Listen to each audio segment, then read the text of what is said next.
La ley de comunicación tuvo como principal objetivo democratizar los procesos de comunicación en todos los ámbitos. Y cuando hablo en todos los ámbitos me refiero al tema periodístico, al tema de la publicidad y al tema inclusive de la producción nacional en el tema artístico. Entonces la ley nació con esa intencionalidad. También romper un poco la hegemonía desde los grandes medios de comunicación, las grandes empresas de comunicación que habían generado una imposición con respecto a los temas, las agendas mediáticas. Sin embargo, en el proceso de construcción de esta ley, pues se fue deteriorando este sentido para dirigirlo netamente a un tema de control político. Un control político que tenía como principal objetivo, pues, presionar a los medios críticos a un régimen a, entre comillas, pues generar acciones afirmativas en torno a la gestión y no precisamente un proceso de generar una democratización. Ejemplo de aquello, había el tema de las frecuencias, por ejemplo, que como principal objetivo era que los medios comunitarios y públicos tengan un espectro, una mayor presencia en el espectro radiofónico 33-33 para que exista un equilibrio en torno a la comunicación, pero nunca se dio, hasta el momento nunca se logró esta democratización, nunca se dio el impulso necesario para que los medios comunitarios con las representaciones sociales, de sectores populares puedan acceder a estos medios de comunicación y lo puedan mantener.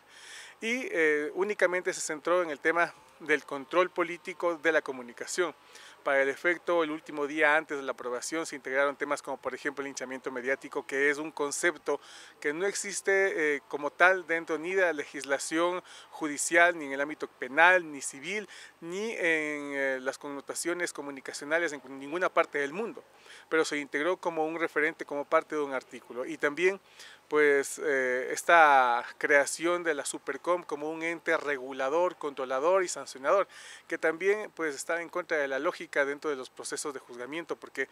quien juzga no puede ser quien sanciona, y lamentablemente la Supercom se utilizó de esa forma. Y aparte de eso, la subjetividad con la cual el proceso se aplicaba, es decir,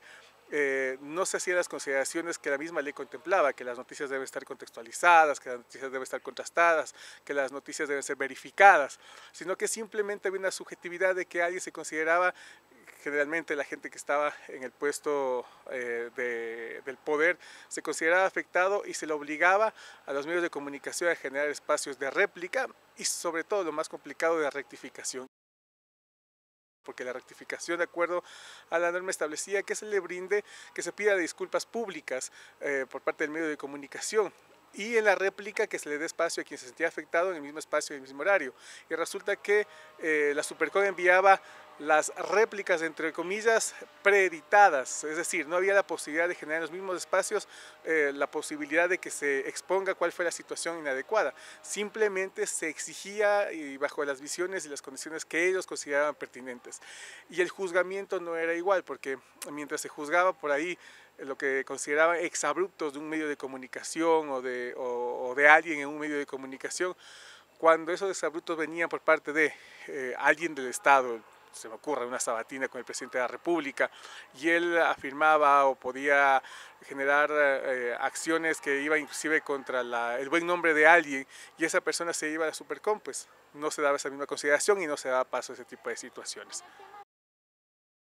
El tema de los sueldos, que también fue no considerada en la ley como tal, sino por un decreto del presidente para que se considere el periodismo como parte de una profesión remunerada en el cual estaba, pues creo que hacía justicia un poco en el sentido de la actividad periodística.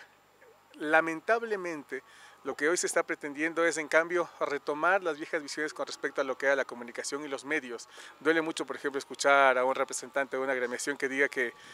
no es posible que un periodista gane $800 cuando el sueldo básico es $375. Es decir, minimizando y menospreciando la labor de un comunicador, de un periodista, que sin duda pues su condición de trabajo, sus características laborales y sus niveles de riesgo no tienen comparación, salvo con, no sé, la policía o el ejército, que en cambio ellos tienen otro tipo de consideraciones porque se asume que son labores de riesgo. Nosotros, a pesar de tener las mismas condiciones de riesgo que estos profesionales, se nos ve como algo tan insignificante. Mira, gracias a Dios,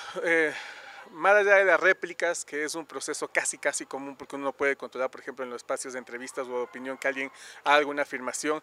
no tuve mayores inconvenientes. Gracias a Dios, como medio de comunicación no tuvimos problemas en ese aspecto, en el tema de rectificación, en el tema de réplica, pero sí en cambio se daba una presión mediática, por ejemplo, al no encontrar elementos desde el proceso informativo para sancionarlos, a pesar de que había días que nos pedían todos los días los